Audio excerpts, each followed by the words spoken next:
The annual Diocesan Services Fund campaign, the DSF, has officially kicked off for 2024. We're going to talk about how you can get involved, what it actually does, and introduce you to a ministry you may not even know you are helping. Welcome to Around the Archdiocese.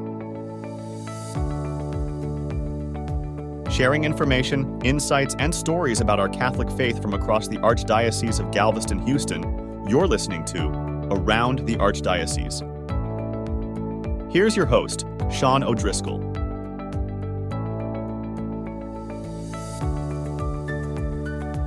Hello and welcome back. Thank you for joining us for another episode. The DSF, the Diocesan Services Fund, has kicked off for another year. So we wanted to spend a little time today talking about the DSF because every year we still receive questions from the faithful of the diocese. What is it? What does it do? Where does my money go? Why should I participate? So to answer those questions, today you're going to hear part of my conversation with Mr. Nick Zawicki, one of the Associate Directors from the Office of Development, and Deacon Jeff Willard, who serves as the Port Chaplain for the ports of Galveston and Texas City. Our Port Chaplaincy, our seafarers ministry, is so necessary and important because of the number of ports we have in the Archdiocese of Galveston-Houston, and yet so many of us don't even know that it's there or the work that it does. Deacon Jeff's going to be here to share a little bit about your DSF dollars at work.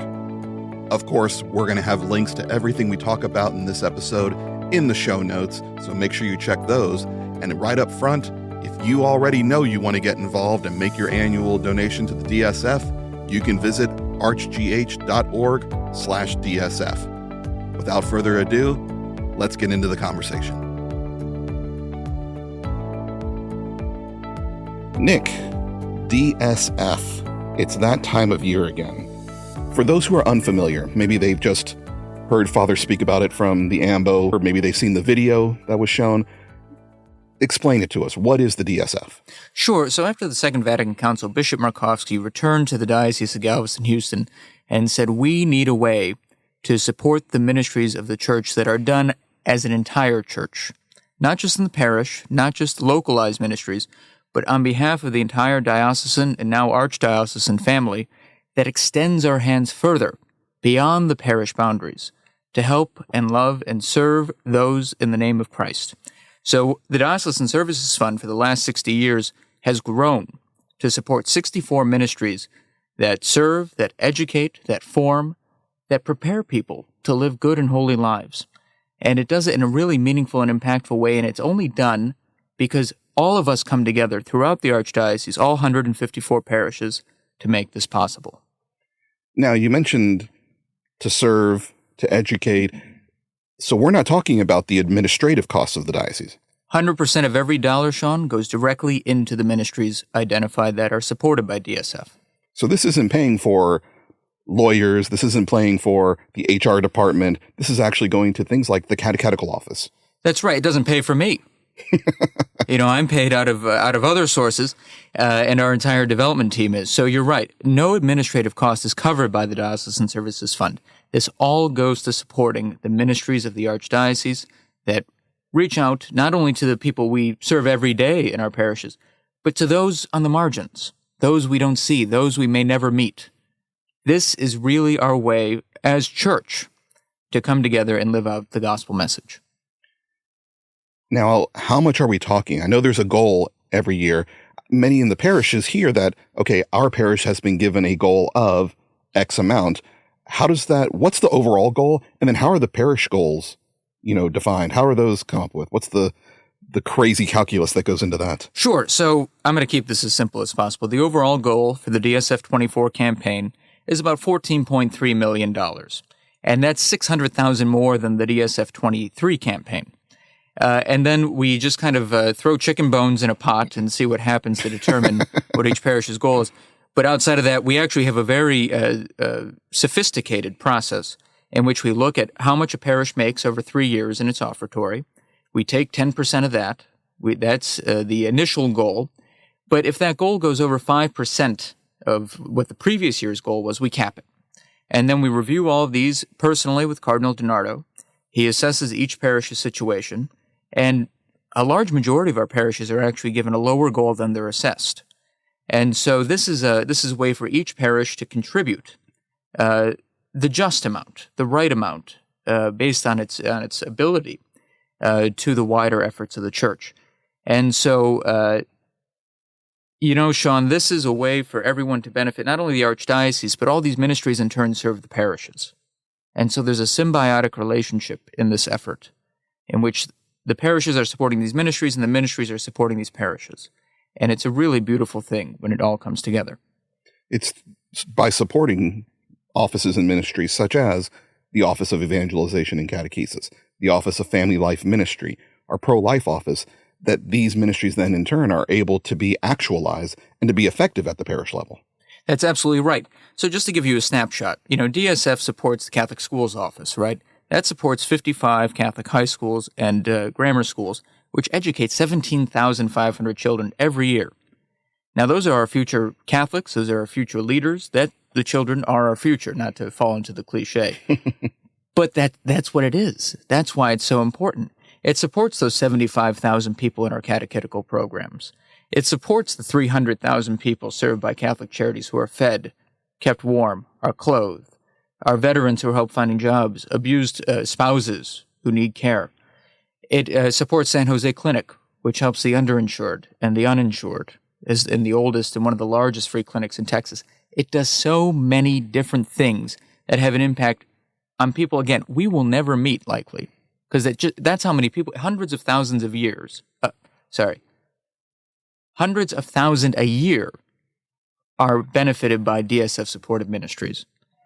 And I know we're going to get to it in a minute with Deacon Willard and how his ministry is supported, another significant and unique ministry here in Galveston, Houston. But above all else, the most important thing about the Diocesan Services Fund, what makes it work, is participation. The amount is important in the long run, perhaps. What's more important is that we all come together, whether it's $5 or $10 or $100 or more. What we give is important. And above all else, to take, from the Cardinal, he invites us all to pray as well over DSF. It's an opportunity to realize that because we are Catholic, we do this. It's because we are part of this faith, and we believe it is the true faith, that we do this. We do these things, and we support them through the Diocesan Services Fund. Deacon Jeff, I know Nick gave you a nice little segue there. So I'm assigned as port chaplain for Galveston, the ports of Galveston and Texas City. Okay. And I am assigned as deacon at Holy Family Parish in Galveston. A little background on you first. You're called to be a deacon. Can you tell us a little bit about that journey and that call to do the diaconate? I'll give you a lot of information in a very short story. As a listener, I appreciate that. So I was raised in the Assembly of God faith. Really? And as a young man, felt that, a preteen anyhow, I thought, maybe that's what I would like to do, is be a preacher of some sort. Actually, though, I left the faith, and when I met what eventually became my wife, she was the very first Catholic that I knew. We were married in the church, and then I continued on and started going to the RCIA program and got confirmed in the church, fell in love with the church, and felt like there was more I could do. I immediately began volunteering. I was, RE teacher and all these different things. And eventually, I was a traveling salesman back then. Eventually, my job was going to move me away from where we were at. And the pastor asked me if perhaps I'd consider working for him. So I got off the road and went to work for the parish, various different titles, various different roles. All told, I've been working for the Catholic Church full-time for about 30 years. Wonderful. During that time, I discerned about the diaconate because I felt like it would allow me to get inside more doors. It would open more doors for me and help me to be a bigger service to the church. So I went through the process, and in Oklahoma City is where I was at. Okay. And was ordained there in 1999.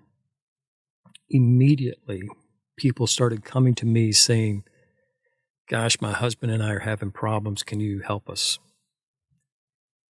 Being a deacon does not make you a counselor.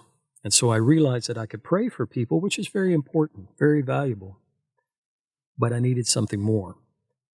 So I went back to school at night, eventually got my master's in marriage and family therapy, became a licensed counselor, went on and got my PhD so I would have even more knowledge to help these folks. Never have I worked in a counseling agency for money. I've only done that so that the people who come to me, I could give them something even more valuable than what I had before.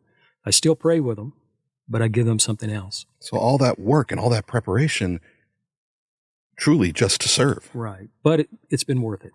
So working for the church for all these years, I've seen all kinds of different things, have been around a lot of different pastors, a lot of different lay folks that are wonderful working in the churches. Finally, I'd always had this desire to live closer to the water. And so my first big opening, because my wife and I had fallen in love with Galveston, my first big opening I saw was a job opening in Christ the Redeemer in Cyprus. And I'll never forget Father Sean when I went there, and he says, why are you wanting to move down here? And I said, well, I want to be closer to the water. And he says, do you have a map?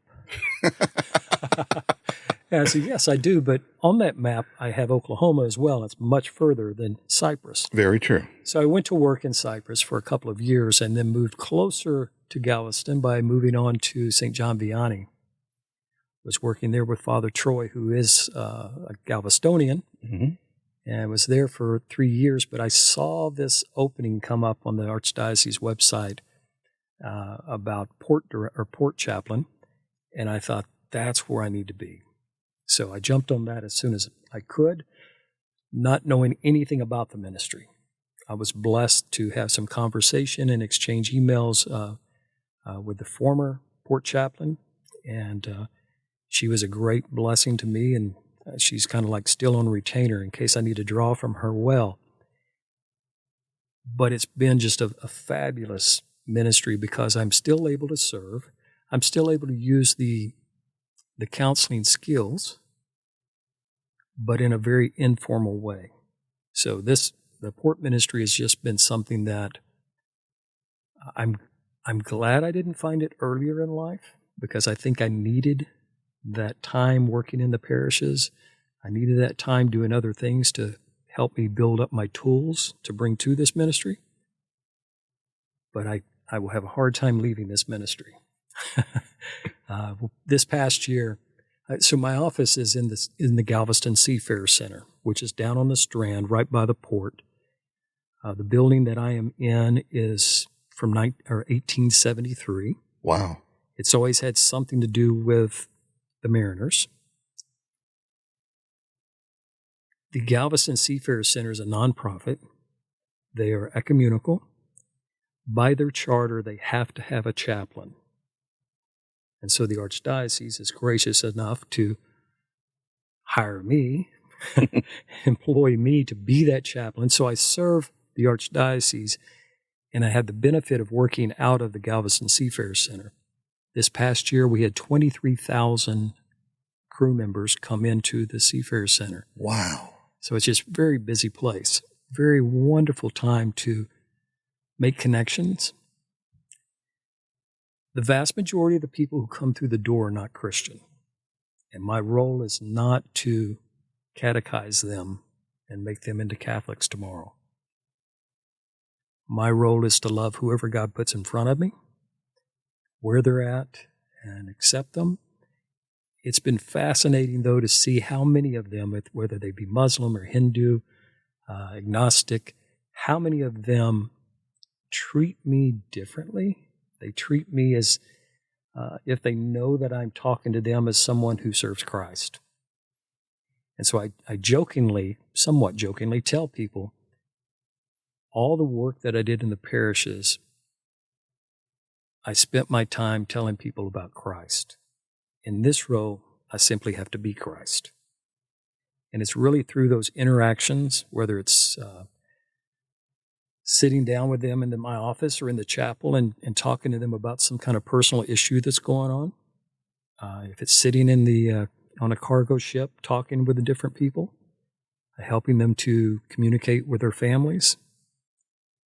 If it's taking them shopping, whatever it might be, just to be the hands and feet. That's all I ask for, and it's just been beautiful. I really enjoy it. I enjoy my time serving at the parish of Holy Family. Great parish, very supportive of what I do. But DSF makes possible my role. So I know that not all the salaries at the Archdiocese are paid by DSF. Mine is. And my ministry is supported. The budget I have comes from what the people of God give us. And so I'm always very grateful because last year I served people from 89 nations. Wow. So instead of going into the world to preach, the world comes to me. And it's just a very beautiful thing to see all of them coming together. All of them have the same basic needs, same basic concerns, but they're so far away from home, they can't do much about that. And so every week I encounter people, individuals, who will tell me a story. And their stories remind me of why I've done everything up to this point. They remind me of why all of us are called. Whether you're sitting at home listening to this and you're thinking, well, I can't really do anything to help these folks at sea, you can pray. You can give to DSF. You can help. So even in Galveston, on the island, many people have no clue what goes on inside the Seafarer Center. If you took a poll on the streets, a lot of them wouldn't know where it's at. Okay, it's been in its present building since 1972. We offer a lot of free things for those seafarers that come in. Of course, every year parishes around the county of Galveston County support the Seafarer Center by bringing in Christmas boxes with personal items, and we take those out to the guys on the ships. I'm blessed to have 4 newly ordained deacons who are assigned to my ministry. And so they're a huge support. They taught me a lot because they've been doing this longer than I have. Mm-hmm.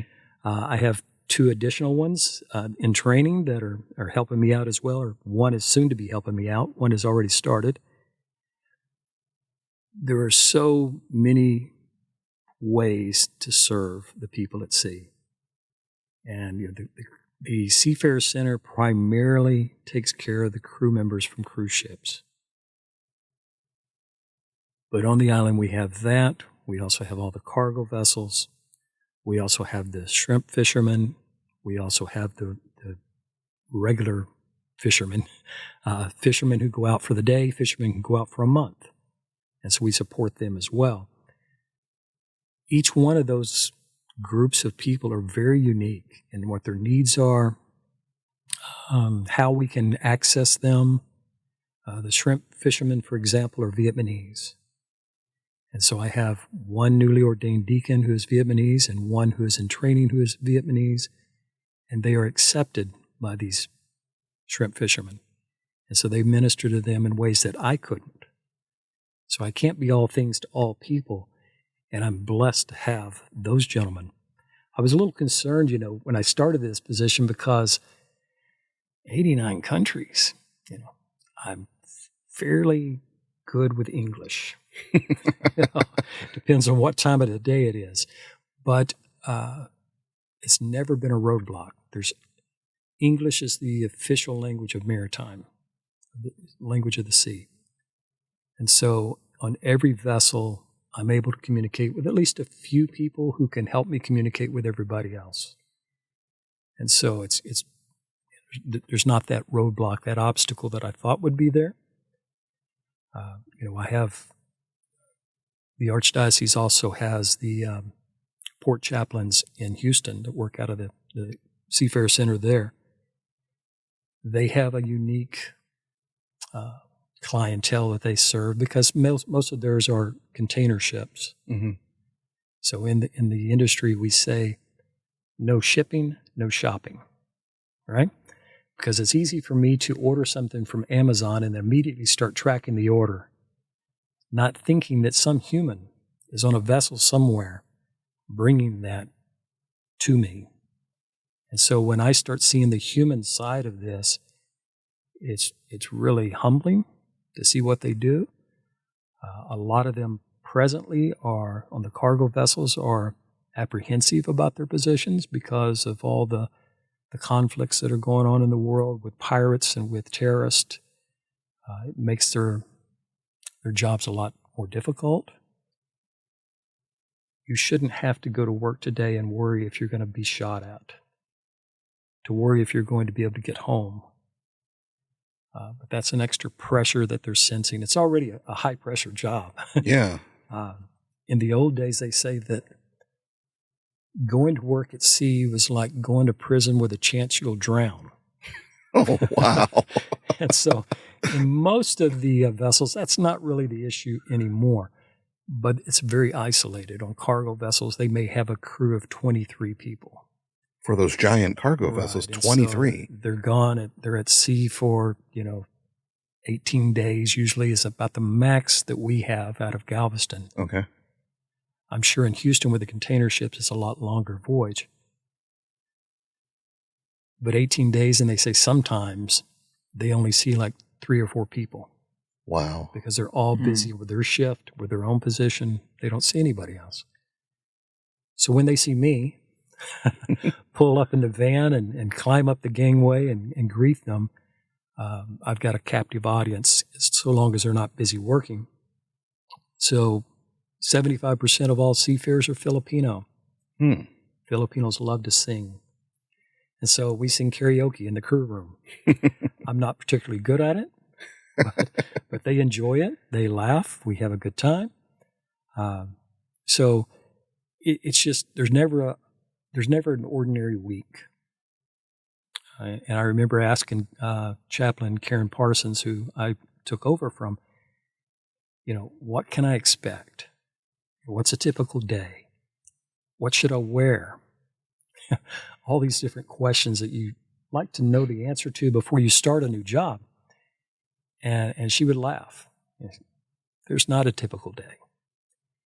And the more I've gotten into it, the more I see that. And it's a real blessing. I personally, my wife and I have been in love with cruise ships for some time.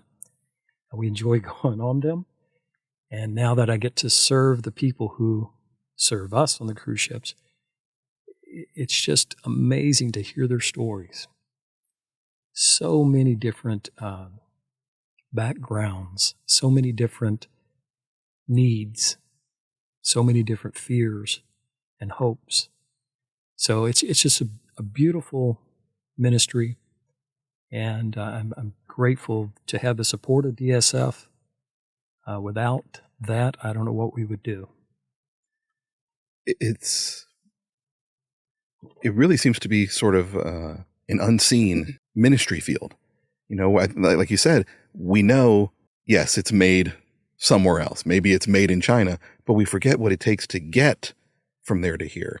We go on the cruise and we know there's people making the ship run and cooking the food and cleaning up, but we don't think about them as individuals necessarily. They're just kind of unseen. They're in the background. They're almost invisible to us. Mm-hmm. And you have the chance then to really look at them as one human being to another, as one child of God serving another child of God. And what an amazing opportunity that is that you have. How often what's the ratio of them coming to you versus you going out to the ships to minister? Galveston has really increased the number of cruise ships that come into port, and they're trying to even get more. And so we're very busy, all but 2 days a week. We're very busy with cruise ships. So my typical day, if there is such a thing, is I go into my office, I'm ready to start serving the cruise ship crew that shows up. As soon as the cruise ships are gone, because the crew has to be back typically no later than 1:30. When they're gone, then I start going out to the cargo vessels. The cargo vessels, I just simply show up. you talk about, it's a unique ministry that most people don't know exists. When I first started going to the cargo vessels, you have to go through security to get onto the port. And so one of the different IDs that I have several that I have to use, says port chaplain. And they were saying, port captain. So, no, I'm not the captain. I'd be driving a nicer van if I were. But so they didn't really understand it. Most people don't understand what chaplain means. They might have some recognition of that if they're in the hospital, but not, at a port. So I go out there and visit them. So today, for example, there are 5 cargo vessels in the port of Galveston. There's another 5 in Texas City. And so if it's a ship that has not received Christmas gifts, then I bring out Christmas gifts to them. If it is a vessel that I have already visited before, they probably already have my WhatsApp number. And so we communicate, on our phone for free. They will let me know when they're coming in. I will order things for them or purchase things for them, bring it to the ship if they're not able to get off. A lot of the men on the cargo vessels, and it's primarily males on the cargo vessels, a lot of them are not able to get off. They don't have the shore leave, they don't have the proper paperwork, etc. And so I go to them. If they are able to go off, I would meet with the cruise ship people all during the day till 1:30, and then usually about 4 o'clock is when I would take people from the cargo vessel to town. Okay, the only place I can take them is on the island, anywhere on the island. So it's not uncommon to take somebody to Walmart at 4:30 in the afternoon, and I'll say, "What time do you want me to pick you up?" "Sir, can you pick us up at 9?" Now, for you and I, that's a long time at Walmart, but it's freedom for them. They get to stretch their legs. They get to look at everything. They buy gifts for home. They transfer money through the different services that they offer there at customer service. And so they're just like children. Sometimes they will buy all the groceries for the vessel and take it back. Sometimes we'll go out to eat. They want to be just like a normal human being. Yeah. Just for a few hours. That really is their only time basically off of work. Exactly. When I started this, we were just ending all the restrictions from COVID. Some vessels were still holding on to that to where they wouldn't allow me on board. And so, for example, to bring the Christmas gifts out, they would lower a net. And I would put the gifts in. Wow. So, slowly that began to ease up. And then we'd wear masks, and then we didn't wear masks. And so now it's pretty much wide open. But they love to shop. Sometimes people will say, well, these young men and women on the cruise ships who work there, they're getting paid.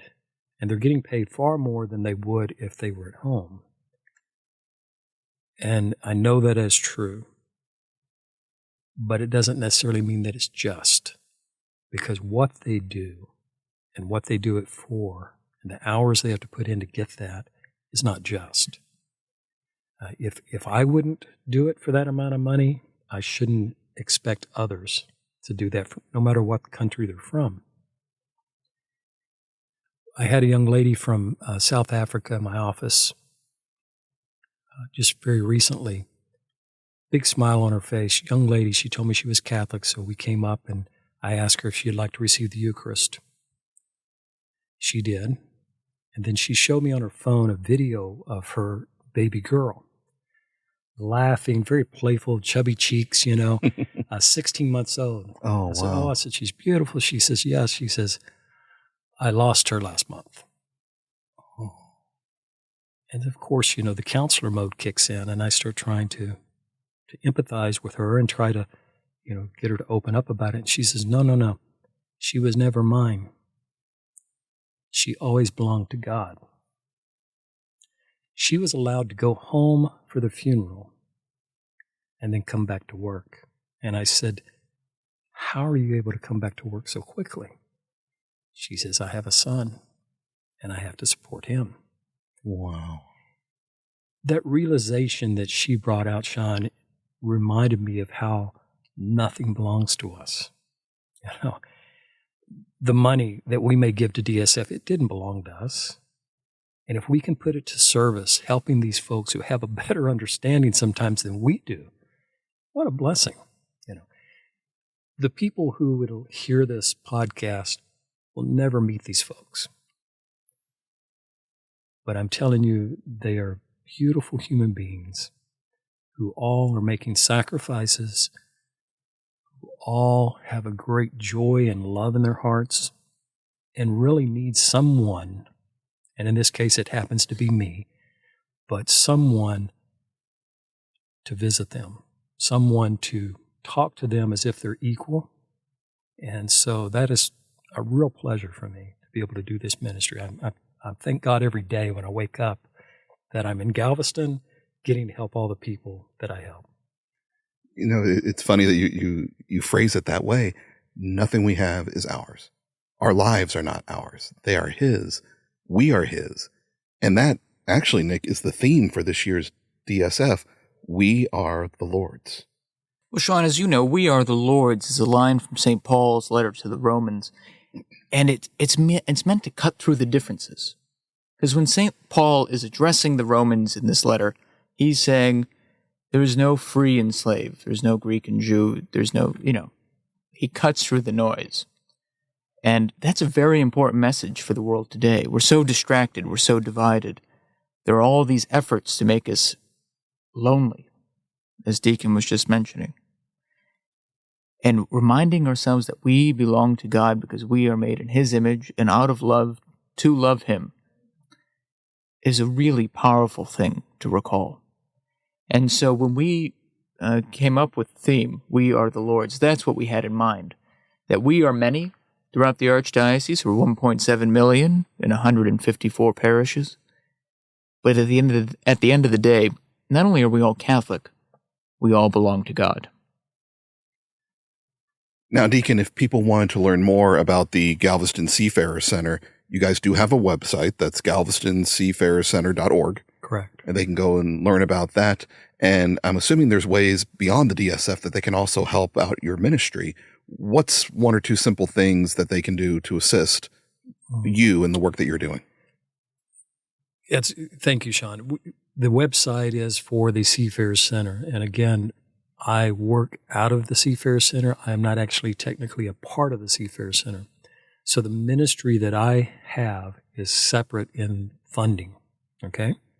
So organizations, private donors, anyone is welcome, and I appreciate anytime they can offer any money to the Galveston Seafarers Center because they do help me do what I do.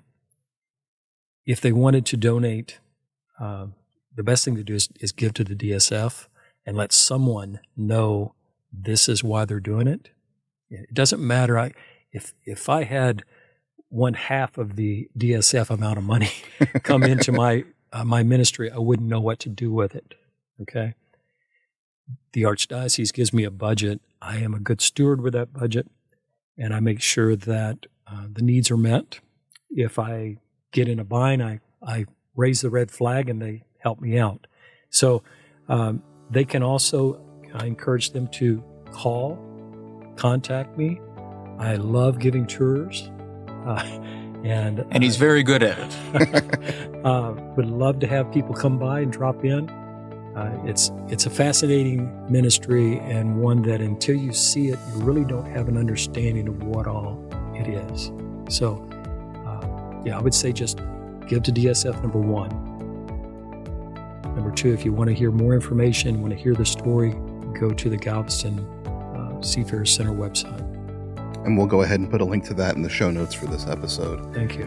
Deacon, thank you so much for coming all the way up to downtown Houston from the island. We really appreciate your time. Thank you for having me. I appreciate it. And Nick, obviously DSF kicking off, and a lofty goal, but one that's not unattainable if everyone does their part.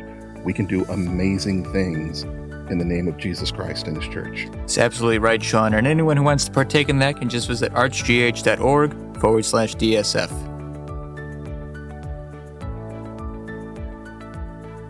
Again, a huge thank you to Mr. Nick Sawicki and to Deacon Jeff Willard for joining us for this episode.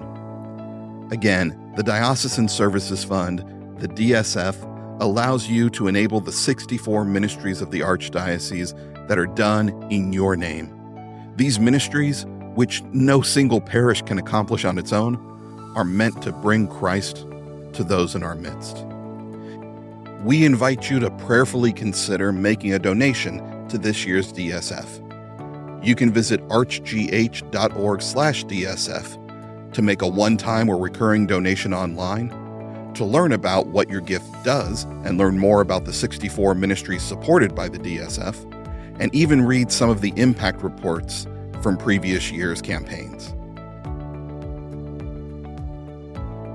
And as always, if you want to learn more about the ministries and offices of the Archdiocese, you can find us online at archgh.org. That's archgh.org. Thanks for listening.